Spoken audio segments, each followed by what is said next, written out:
I'm 14. And turns out you're gay before you know it. So I've quit volleyball.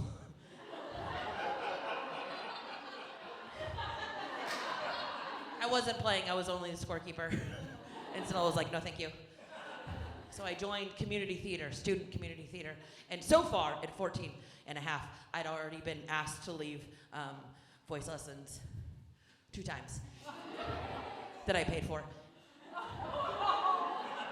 A lot of confidence, no skill. Yep. I've been taking voice, and then I was like, well, I'll take acting. And they said, oh, that's not gonna. There's other things. So I said, well, dance.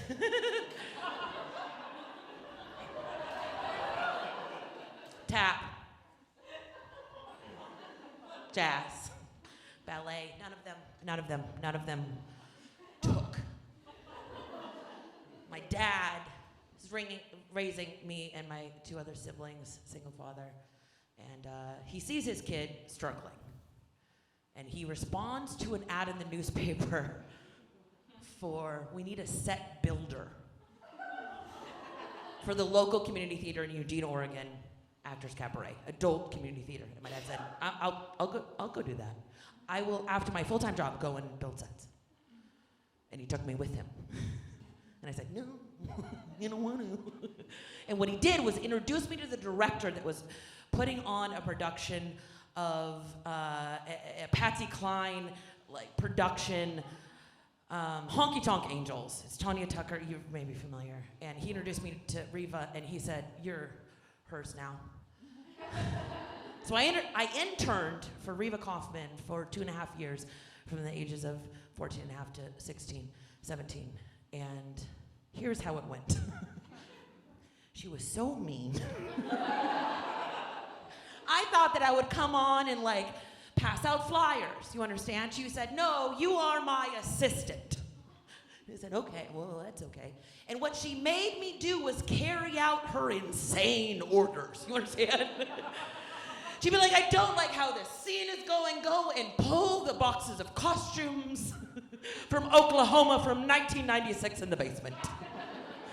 And it wasn't my job to pull them, it was my job to enforce that they were pulled, which is hard because I was busy being very nervous. And there were an adult human assigned to the boxes, and I just had to witness them being like, fucking Riva. And the first test that she taught me was loyalty. Because I'd be like, well, she said, so we should probably just do whatever she said. She's so scary. And I passed that test. I was promoted from assistant director to props, which if you've ever been in theater, you know that's quite a demotion. But you put me in charge of props for a production of this show where I had to be in charge of the props is security. Props is bouncing. And she made me talk to full-grown adults, being like, that, you can't, grab that back here. That's props. I learned how to roll joints. I learned how to mix fake whiskey with iced tea to make it look accurate. And when I was wrong, she was so mean. She pulled out bottles of Jack Daniels from behind the bar and just go, this is what you're going for. I would chase down full-grown adults to give me that prop back. I learned to pickpocket from props. I learned to be immune to nudity in the dressing rooms, to go and pull props back to reset for the late show. The next thing that she put me on was lights, which is, I don't think, fine. Because she'd be like, yes, climb this ladder that I think Jesus built. Sure, it's rickety, but you're young, you'll bounce back. And hang the lights. I said, what lights? And she goes, you tell me.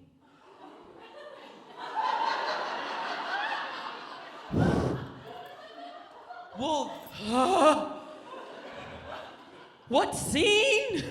And she goes, it's nighttime. So I go, I think night lights. And she goes, good, put a blue filter on. We're doing night lights. She made me make decisions and stick by them. They were not all good choices.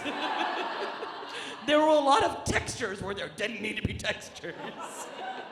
But she made me commit to the bit. She made me go and do it and hang and direct people to stand in the spot and focus it. She made me yell. She made me yell.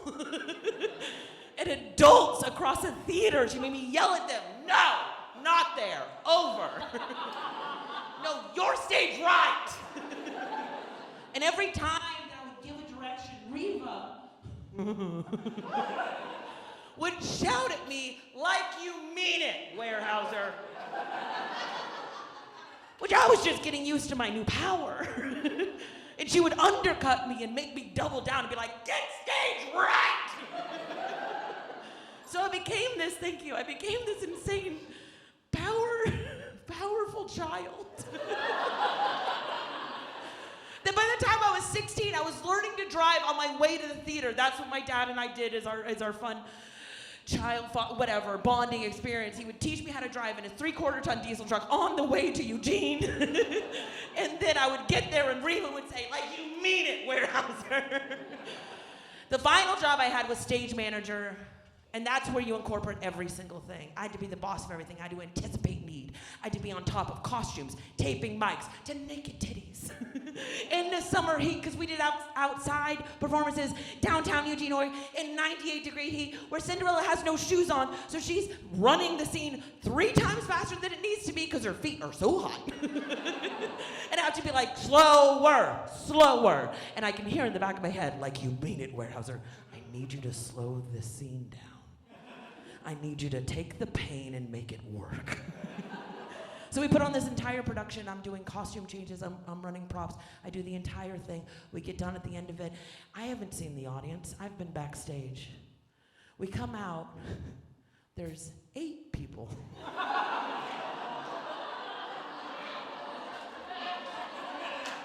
It's 2 families who are apparently in a fight. Because they couldn't be sitting farther apart, but by the end of that performance, I was like, this is the best thing I've ever done.